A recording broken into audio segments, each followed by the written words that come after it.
मैं Narendra Damodar Das Modi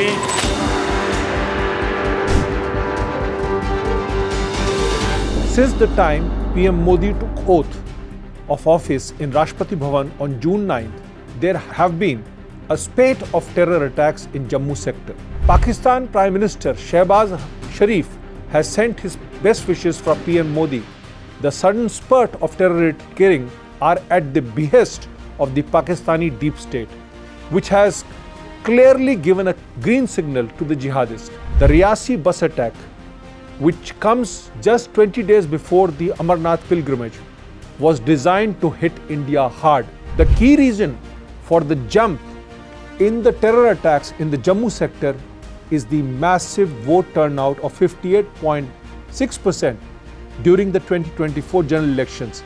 What has got the goat of Pakistani leadership and jihadists alike was that Kashmiri Muslims, including separatists and Jamaat-e-Islami workers, were seen flashing their ink-stained fingers enthusiastically before the media after voting in the 2024 elections. While Indian national security planners do not rule out more such terror attacks in the Jammu sector, the Indian security forces face a daunting task of neutralizing the Pakistani asymmetric offensive from across the border. The newly appointed Indian Army Chief, General Upendra Dwivedi, is well versed with the terrain and the tactical difficulties in the counter-terror operations in the Jammu sector.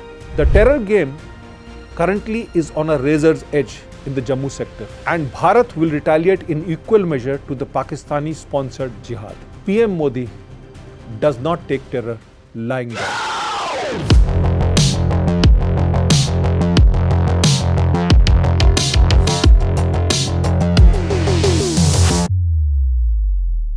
Namaskar.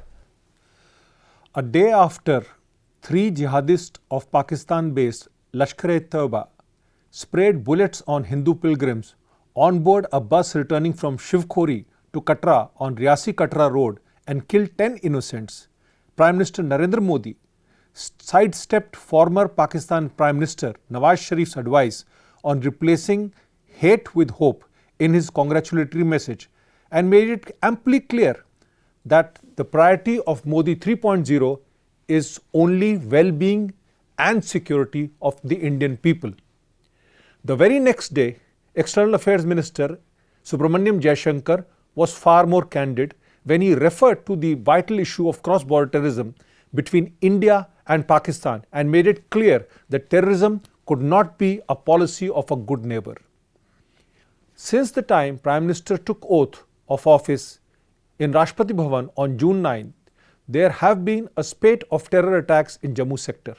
Apart from 10 killed and 33 injured in the bus firing, 5 soldiers and 1 special police officer were injured in firing by terrorists at Chhatargala in Bhadarwa in Doda district on the intervening night of June 11 and 12, while 2 Pakistani terrorists were gunned down by security forces in Kathua before the Doda incident.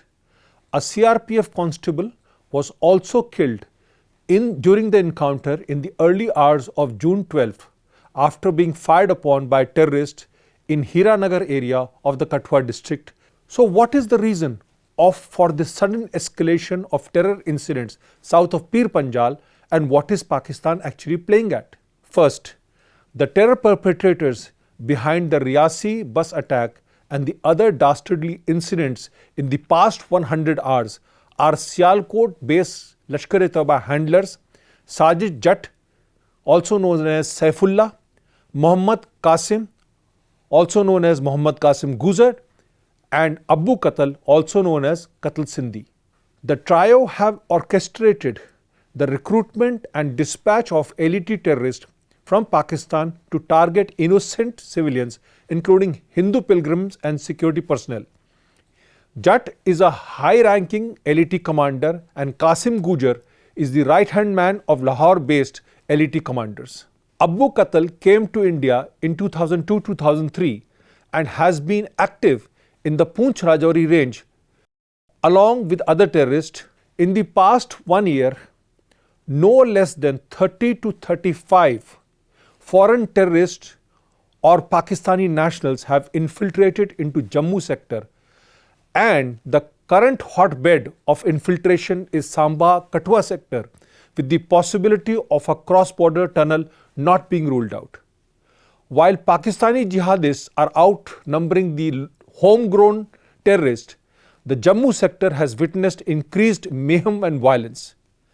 The current focus of the Pakistani deep state is south of Pir Panjal, and the main target is Hindu pilgrims and security forces. Due to the Sajid Jatt and Qasim Gujar module, the Rajouri, Punch, Samba, Kathua axis has been targeted by Pakistani jihadists since 2021, with no less than 38 soldiers and 21 civilians losing their lives in the Jammu sector alone.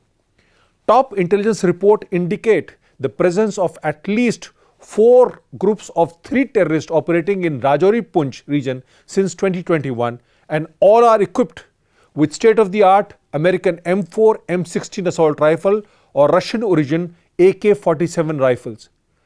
The latest is that the terrorists are using armor-piercing Chinese ammunition and also Chinese grenades. While Pakistan Prime Minister Shehbaz Sharif has sent his best wishes for PM Modi, the sudden spurt of terrorist killing are at the behest of the Pakistani deep state, which has clearly given a green signal to the jihadists. Fact is that during the Indian general elections, Rawalpindi GHQ had clamped down on cross-border terrorism, as it would perhaps polarize the Indian voter towards the BJP or lead to a Balakot type of attack from India on Pakistan in the event of Pulwama-like terrorist strike.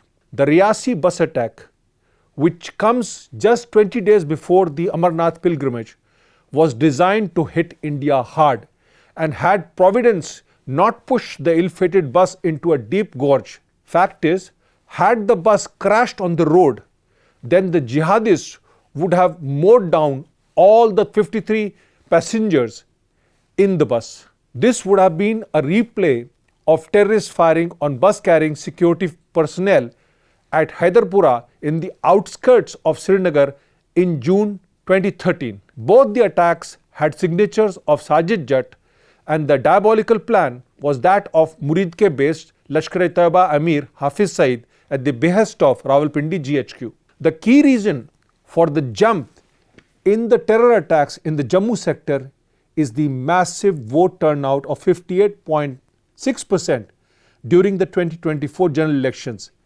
in the parliamentary constituencies of Srinagar, Baramulla, Anantnag Rajouri, Udhampur and Jammu.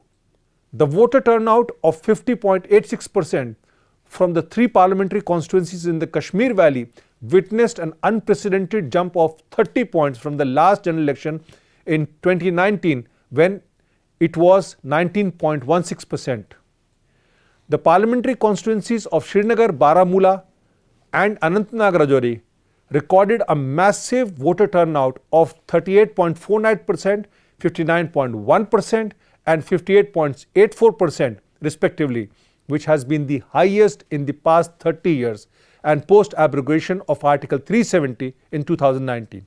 What has got the goat of Pakistani leadership and jihadists alike was that Kashmiri Muslims, including separatists and Jamaat-e-Islami workers, were seen flashing their ink-stained fingers enthusiastically before the media after voting in the 2024 elections.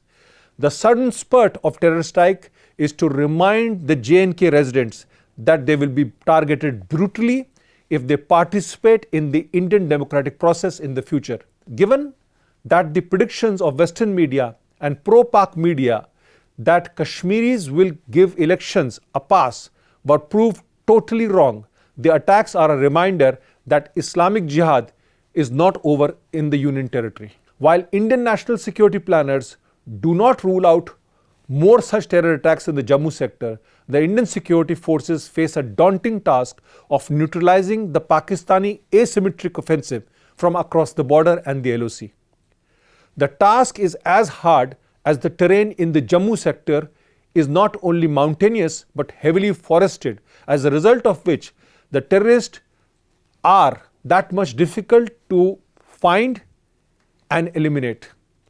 The intel on these terrorists needs a lead time of at least 18 to 20 hours due to hardy terrain, as the immediate deployment of forces is not possible as in the case of the valley.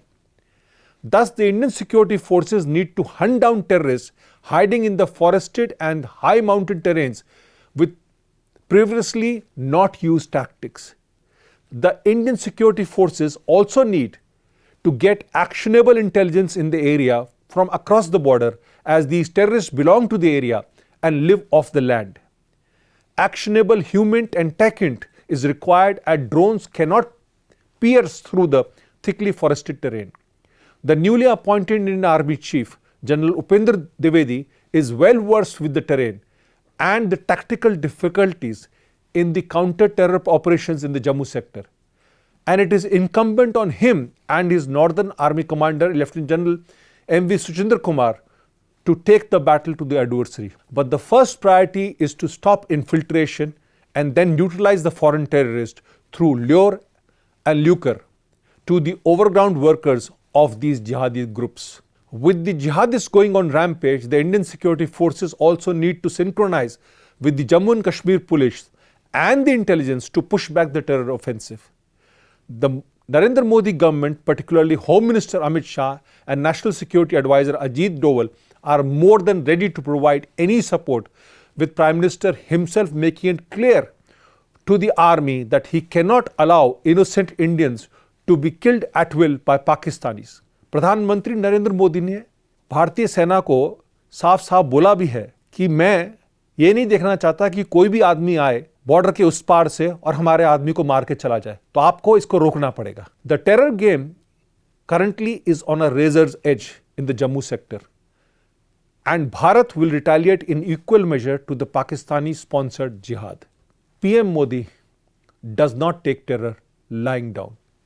Namaskar.